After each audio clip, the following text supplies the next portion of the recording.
বিকেলবেলা বাবুকে নিয়ে ছাদে উঠেছি আর দেখলাম কিছু সুন্দর সুন্দর জিনিস, তো ভাবলাম আপনাদের সাথে শেয়ার করি।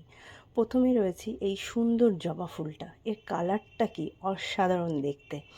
তার পাশে রয়েছে একটা সর্ষে গাছ, সর্ষে গাছে আবার ফুল ফুটেছে, আবার এর দানাও হয়েছে, মানে অসাধারণ, বলার কিছু নেই সত্যি, মানে দেখতে আরও সুন্দর লাগছিল।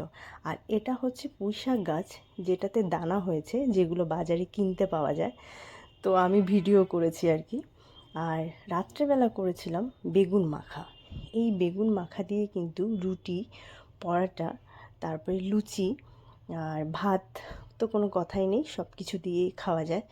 তো আমার হাজব্যান্ড খুব পছন্দ করে এই বেগুন মাখাটা, তো ওর জন্যই করা হয়। আমার যেহেতু বেগুনে খুব অ্যালার্জি আছে, তো চাইলেও অত বেশি খাওয়া হয় না। তো যাই হোক, সর্ষের তেল দিয়ে এই বেগুন মাখাটা মানে চুলোয় একটু পুড়িয়ে নিয়ে অসাধারণ লাগে, সাথে টমেটো।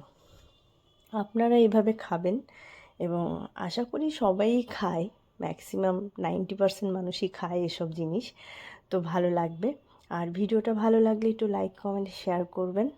আর এই যে হয়ে গেছে, আর আমার গন্ধটা এত ভালো লাগে না, তো এনজয়।